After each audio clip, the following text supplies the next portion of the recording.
Hi, my name is Thao. Melissa Matthews, and our paper was entitled Tobacco and E-Cigarette Users' Perception of Health Across Genders. So I feel like we live in an era and a time where most of us have grown up seeing a plethora of public service ads about the harmful effects of smoking on our health. And I think it's pretty safe to say that the public in general understands that smoking is detrimental to our health. According to a survey done at Johns Hopkins, nearly 7 out of 10 smokers say that they want to stop. And generally, I think when we think of smoking, we think of lung cancer and lung disease, but smoking is actually harmful to every organ in our body, including our hearts. Nearly 1/3 of deaths from heart disease are a result of smoking. Um, Kind of fairly more new on the market are e-cigarettes, and vaping is the newest trend. E-cigarettes actually still contain nicotine. They heat the nicotine with flavorings and other chemicals to create an aerosol that you inhale. Generally, I think users perceive tobacco cigarettes to be poor for their health, but they don't believe that e-cigarettes have the same negative effects on their health. Um, the majority of the adult population that use e-cigarettes were former tobacco smokers, and this is likely due to that perceived decreased health risk. However, the CDC has reported that there is an increase in injuries associated with e-cigarette usage and vaping. I think predominantly this is in people who use modified vaping devices, but it's still of concern. And while there are fewer chemicals in e-cigarettes than in tobacco cigarettes, I guess we don't necessarily know the effects of these chemicals well enough um, for us to assume that they're safe for our health. Also, another issue with e-cigarettes currently is that they are marketed as being useful for smoking cessation, and there's not really a lot of scientific evidence behind these claims, and the FDA hasn't yet approved them as a smoking cessation device.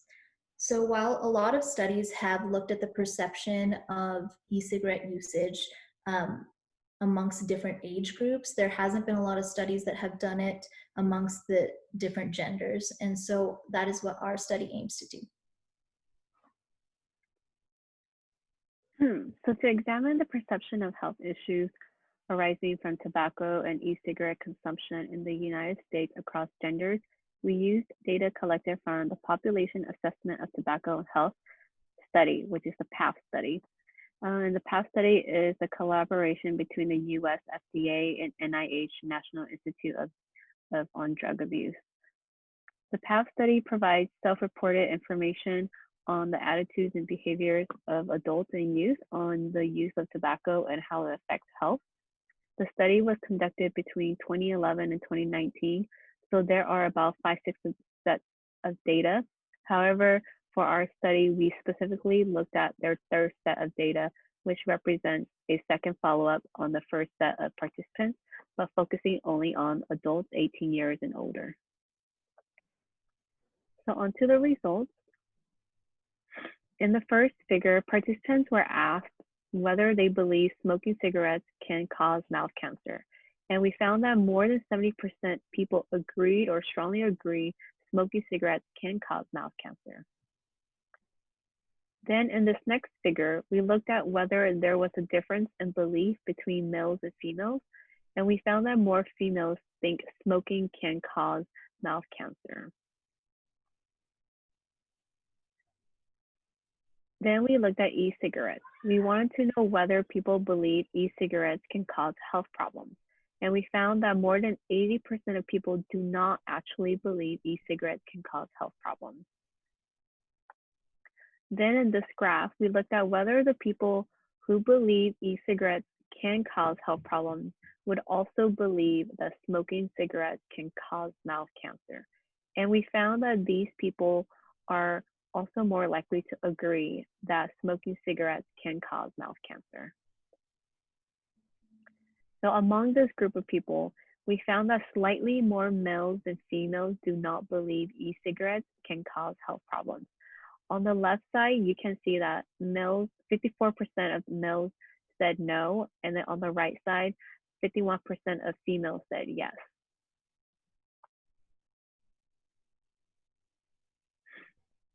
From this chart, we can see that more females do find it really hard to stop smoking tobacco products.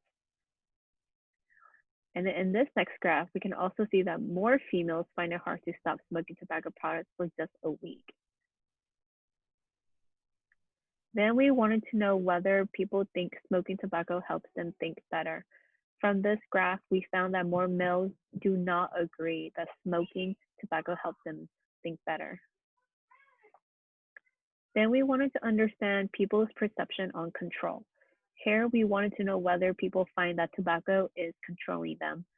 This graph shows that more females than males do think tobacco products are controlling them. And in this last graph, we found that more females than males also think their urge to use e-cigarettes is out of their control. So I think overall we can state that through our study and in the literature, there is a difference between male and female perception of how smoking affects their health. While females are more likely to believe that these products are harmful, they also have more difficulty stopping. When it comes to females, they generally have a external locus of control where they feel that the products themselves are in control, they're controlling them. Literature also shows that initiation of smoking amongst females more than males is due to external societal pressure, whereas males have more of an internal locus of control, believing that they can stop smoking more easily. And studies have shown that males are more concerned with things such as the nicotine content of the products, and they have a stronger belief that the amount of nicotine is correlated with the effects of cessation. So in conclusion, our study shows that there is a variation in health perception regarding smoking between genders.